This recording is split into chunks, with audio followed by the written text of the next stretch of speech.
Chers amis fidèles du Padre Pio, bonjour. Mon nom est Jean Goyard et vous assistez au programme sur les pas du Padre Pio.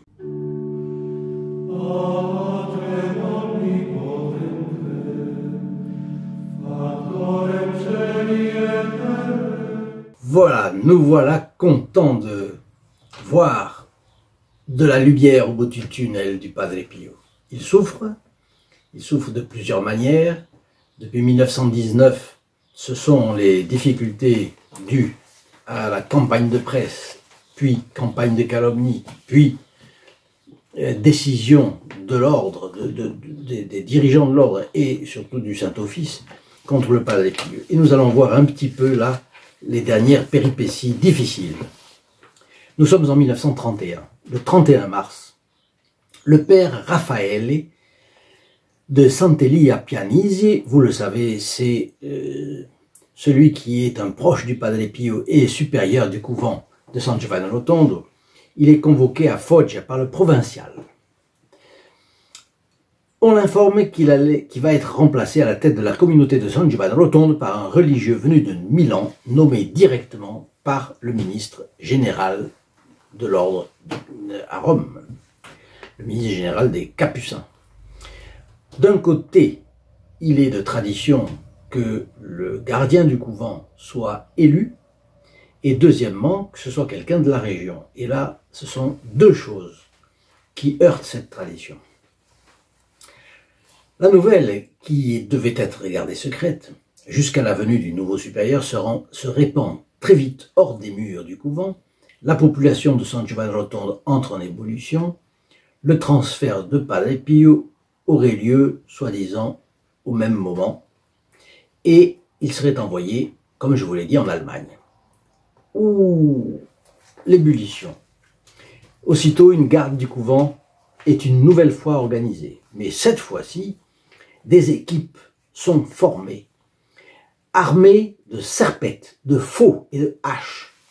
Là, on commence vraiment à s'inquiéter, à s'affoler même, et à prendre des mesures, de superbes mesures de violence. C'est affreux. Bon, je dis superbe parce que c'est avec la superbe de l'époque, n'est-ce pas? Bon. Des murettes de pierre sont édifiées sur les routes qui mènent au pays. Les entrées et les sorties sont contrôlées. En cas de mouvement suspect, la sirène de la mairie donnera l'alarme à la population. Et le soir du 6 avril, un moine arrive au couvent. Mais ça n'a rien à voir. C'était un moine franciscain qui, au retour d'une tournée de prédication dans les Pouilles, avait voulu faire la connaissance de Padre Pio qu'il ne connaissait pas. Mais la population ne l'avait jamais vu. Et on l'a pris pour le nouveau supérieur annoncé. Et là, il y a une réunion de la foule devant le couvent. On raconte dehors l'étranger, au poteau, si on a enlevé le Padre Pio, on fait un massacre, etc. Padre Pio est obligé de se montrer à la fenêtre du couvent pour rassurer la foule. Il essaye d'expliquer que le nouveau religieux n'est qu'un visiteur de passage, rien n'y fait. Finalement, qu'est-ce qui se passe?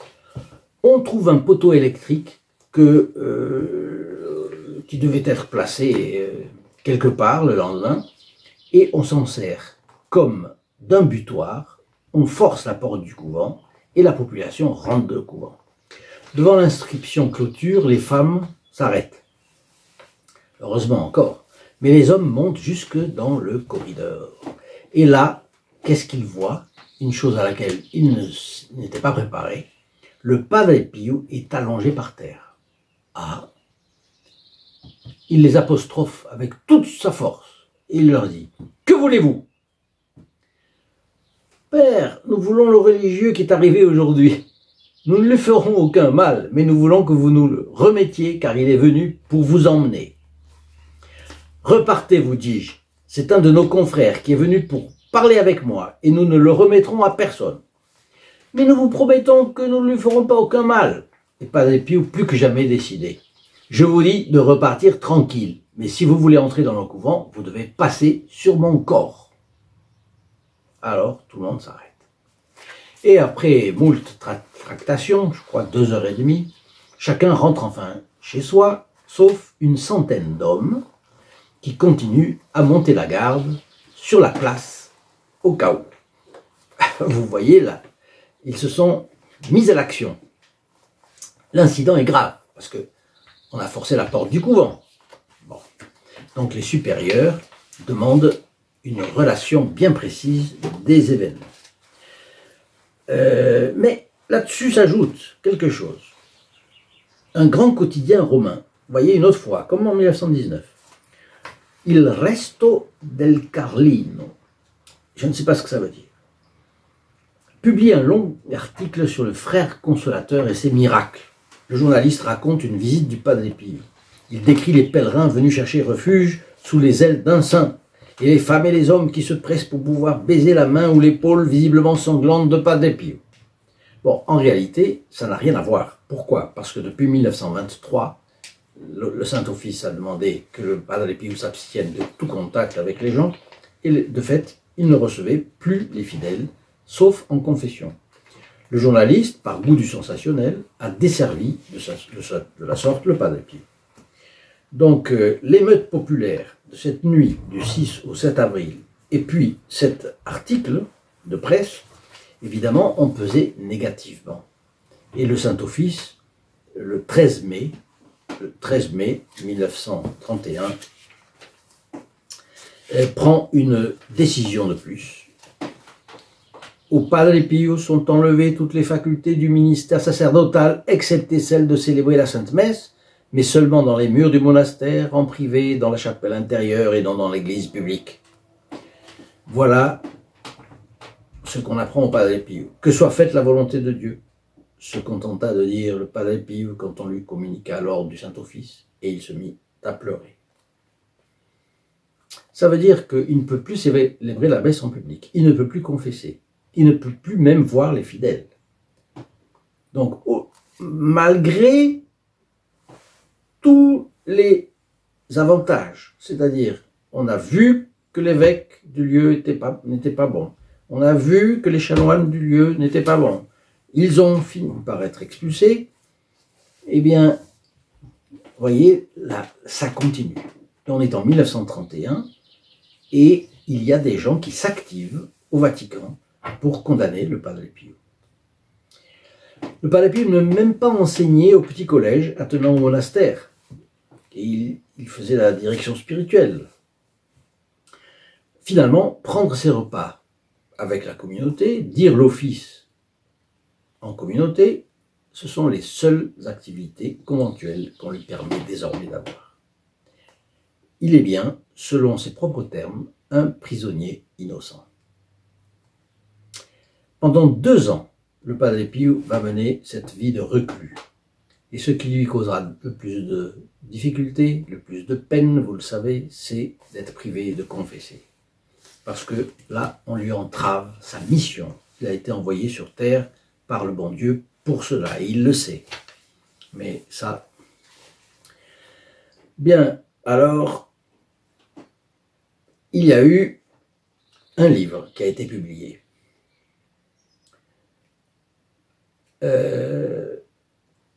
Il s'appelait O Padre Pio da Pietrelcina, le héros du Seigneur. Il a été publié par Alberto Del Fante. On l'a vu déjà dans le passé, c'était un franc-maçon notoire, vous le savez, qui écrivait dans une revue de Florence qui s'appelait Italie laïque. Il avait attaqué les mystifications du Padre Pio, c'était un charlatan, etc., etc. Mais son fils était tombé malade d'une tuberculose gravissime. Il était condamné. Sa mère, malgré le maçon, est allée à San Giovanni Rotondo. Il était furieux. Mais là, le gosse revient guéri. Bon, là, évidemment, ça a contribué à ouvrir les yeux du maçon. Et finalement, il s'est converti. Là, il a été honnête, il faut le dire. Et il a fait le sacrifice il faut reconnaître qu'on s'est trompé, etc., etc. Bon. Et il a reçu le baptême des mains du cardinal Silly lui-même, qui depuis le début, vous avez vu, était favorable au Padre Pio. Bien. Une parenthèse, voyez, une conversion. Il suffit de montrer le Padre Pio, on montre le Padre Pio, et il y a des conversions. D'ailleurs, ça me fait penser, il faut ne pas hésiter, vous, d'en parler. Montrer le Padre Pio, montrer sa photographie, vous voyez, montrer cette estampe, partager ces vidéos. Il faut montrer, il faut faire de l'apostolat, c'est un devoir que nous avons. Bien. Donc, le Padre Pio est reclus. Mais cet ouvrage dont je vous parlais a été condamné pour avoir exposé de prétendus miracles et autres faits extraordinaires. Donc il y a à la congrégation du Saint-Office des gens qui sont vraiment des ennemis du Padre Pio, il n'y a aucun doute. Bon. Un ami du Padre Pio, le père Agostino, est un jour de passage, c'était en juin, et il dit la chose suivante. Physiquement, je l'ai trouvé assez bien. Moralement, il est toujours marqué par l'épreuve habituelle qui, comme une épine, lui est clouée dans l'âme. Le ciel se tait, et lui, il vit de foi et d'espérance. Il est souvent tourmenté par cette pensée, est-ce que je serai sauvé? Vous voyez, il a l'épreuve intérieure, la nuit de la foi. Les choses extérieures, c'est moins grave finalement. Mais bon, durant la messe, continue le Padre Agostino, il pleurait et paraissait proprement transformé. Donc notre Padre Pio est toujours entre les difficultés spirituelles très grandes et les difficultés, si on peut dire, politiques. Bon. Mais malgré sa prison, des pèlerins continuent à venir d'Italie, même de l'étranger.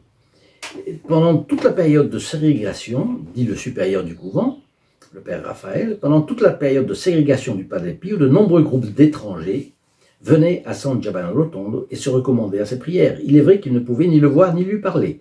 Ils se contentaient de rester dans l'église, d'accomplir leurs pratiques spirituelles et de prier au pied de la Madone des Grâces. Donc, voilà que pardon, les personnes viennent et le Padre Pio prie pour elles. Et peut-être par discernement des esprits, il sait exactement ce qu'elle leur demande, ce qu'elle demande à Dieu. Bon, par l'intermédiaire du Padre Pio.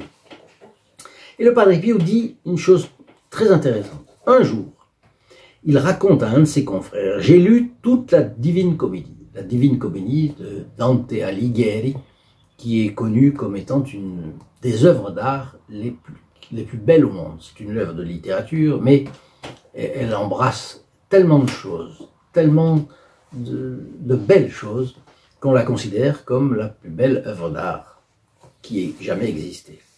Et le Padre Pio dit la chose suivante. Je l'ai lu donc de 9 h du matin jusqu'à minuit. J'ai compris alors que c'était une œuvre colossale. C'est un bel éloge du Padre Pio, de notre bon Padre Pio, de Saint Padre Pio, à la Divine Comédie. Ça me donne envie de le lire, je peux vous dire. Bon, il a lu quoi encore? Il raconte. J'ai lu aussi l'histoire des papes de Ludwig von Pastor en 16 volumes et l'histoire universelle de l'Église de Rohrbacher en 28 volumes. Vous voyez, il a eu le temps, hein, plus de 2 ans de clôture totale. C'est intéressant, c'est intéressant. Ce sont des grands classiques. Ludwig von Pastor et Rohrbacher, c'est extraordinaire. Il y a une anecdote qui est connue à propos de Ludwig von Pastor. C'est quelqu'un dont je pense que c'est Huysmans. Je ne suis pas tout à fait certain. Si quelqu'un de vous le sait, je le remercierai de me le dire, qui a lu l'histoire des papes de Ludwig von Pastor et qui a dit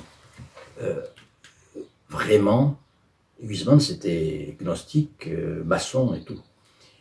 Et il a dit, il y a eu tellement de personnes, même dans les papes, c'est terrible ça, cette phrase, qui ont milité contre l'Église, que l'Église ne peut qu'être surnaturelle, ne peut qu'être de création divine. Et donc je me convertis. C'est ça qui a provoqué cette conversion de ce maçon. C'est extraordinaire. Donc il reconnaît qu'il y a eu des papes, malheureusement, qui ont milité contre l'Église elle-même. Bon, c'est triste, mais il a dit, en fait, ça tourne à la gloire de Dieu. Bien. Bon, cet isolement imposé au Padre Pio a cependant ému toute l'Italie et à l'étranger. pendant 2 ans, c'est une suite de suppliques, de tractations diverses, jusqu'à ce que les autorités ecclésiastiques cèdent et rendent la liberté d'exercer son ministère sacerdotal au Padre Pio. Donc vous voyez que l'action des laïcs a été déterminante.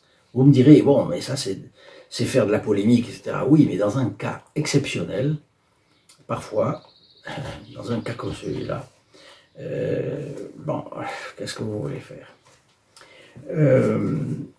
Il se trouve que la plupart des postes ont été, ont vu leurs responsables, les cardinaux, changer, et donc il y a une situation un petit peu plus favorable. D'autre part, Morcaldi, le fils spirituel qui est maire de San Giovanni Rotondo, a connaissance d'un ouvrage très précis et scientifique que le docteur Festa s'était déterminé à écrire pour montrer que les stigmates de Padre Pio n'étaient pas naturels, n'avaient pas une origine ni une manifestation naturelle. Il ne dit pas que c'est surnaturel, puisque lui, il n'est pas l'homme d'église, mais il dit c'est ça, ce n'est pas naturel. Et ça, c'est intéressant parce que ça va toucher beaucoup un cardinal, le cardinal Rossi. Parce qu'il fait distribuer des copies de ce manuscrit à différents cardinaux, des personnalités à Rome, etc. Et sans vouloir faire pression, cette fois-ci, mais simplement pour convaincre et informer. Nous dit Yves Chiron dans son livre Le Padre Pio, pardon, voilà, le stigmatisé. Et alors, le cardinal Rossi dit qu'il faut que l'Église fasse justice au Padre Pio. Bon, la fin de l'année arrive sans qu'il y ait de changement. Malgré cela, malgré cette promesse du cardinal Rossi. Alors, Morcaldi est désespéré, et puis il s'adresse au pape directement. Pardon, il s'adresse d'abord au secrétaire d'État, qui est le cardinal Pacelli, futur Pie XII. Pardon. Et quand lui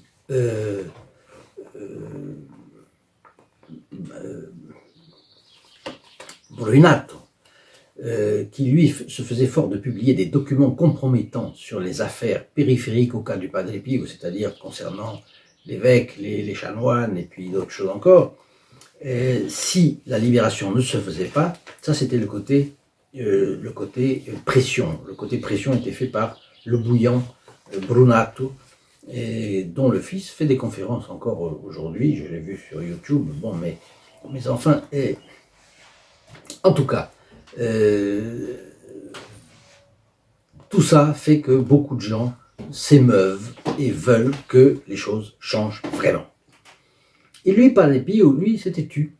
Il s'est tu dans l'obéissance, il n'avait contact avec personne, qu'est-ce qu'on peut faire?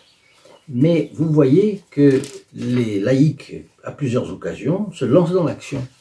Et je me suis dit, oui, il faut que nous nous lancions dans l'action. Vous voyez, c'est la raison pour laquelle nous faisons cette chaîne. Si on reste les bras ballants, si on reste les deux pieds dans le même sabot, comme disent certaines personnes dans la région du Mans, de la Flèche, on le dit aussi au Canada. Bon, si on reste à ne rien faire, les choses ne se font pas toutes seules. Bien sûr, Dieu fait tout, mais on n'a pas le droit d'être quiétiste. On n'a pas le droit de dire je laisse tout au spirituel et je ne bouge pas. Non, ça c'est pas possible, c'est pas possible. Donc, il nous faut faire quelque chose de déterminant. Et c'est la raison pour laquelle vous voyez que nous avons lancé cette chaîne sur les pas du Padre Pio, ce programme. Alors je vous demande de bien vouloir nous aider. Je vous demande de penser que l'action, elle est importante. Elle est déterminante. On peut, voyez, la devise des bénédictins, ora et labora, prie et travail. Nous avons le devoir. La prière, c'est bien, c'est indispensable. Mais quelqu'un qui ne fait que prier, c'est un moine. Si vous avez la vocation de moine, vous allez dans le monastère. Mais, et encore, chez les bénédictins, il faudra travailler. Vous voyez, nous, laïcs, nous avons un devoir. Nous avons un devoir d'agir. C'est notre part à nous. Et le Padre Pio, qui était dans une obéissance totale à sa vocation, eh bien, le Padre Pio, il a montré qu'il était un actif du tonnerre. Nous n'avons aucune espèce de bon motif pour ne pas agir. Et vous voyez pourquoi je vous dis que vous pouvez nous aider, vous pouvez penser, voir l'inspiration que le bon Dieu vous donne. C'est très important. Bon. Le 14 mars 1933, à 8 h du matin, de manière tout à fait inattendue, deux personnages ecclésiastiques se présentent au couvent de San Giovanni Rotondo. 14 mars 1933. Ils arrivent de Rome. Ils ont un ordre du pape lui-même pour mener une enquête sur le couvent et sur Padre Pio. Alors, ça va être favorable ou pas? La veille, Monseigneur Pazetto, évêque capucin de Gera, avait été convoqué d'urgence au Vatican et Pie XI l'avait chargé d'une visite apostolique à effectuer immédiatement à San Giovanni Rotondo. Monseigneur Pazetto a juste eu le temps de choisir un secrétaire. Il a pris Monseigneur Bevilacqua, qui a déjà été favorable au Padre Pio, et ils arrivent à Foggia. Le lendemain. Et tout de suite, bien sûr, Monseigneur Pazetto veut s'entretenir avec Padre Pio. Il est en train de dire sa messe. Ce jour-là, la messe avait commencé à 7 h et a terminé à 10, 3 heures de messe, donc. Mais après, il parle avec lui et il trouve qu'il est très humble, docile, et que son comportement n'a rien d'un charlatan. Il trouve que le Padre Pio est vraiment un homme de prière, de sacrifice, tout à Dieu, et finalement, son rapport va changer beaucoup les idées de Pie XI sur le Padre Pio. Alors, là, à ce stade-là, le livre que je suis en train de vous commenter, et qui est fort intéressant, eh bien, raconte la phrase de Tertullien. La prière et la souffrance sont les seules forces devant lesquelles Dieu s'incline. Vous voyez, la prière et le sacrifice, les seules forces devant lesquelles Dieu s'incline.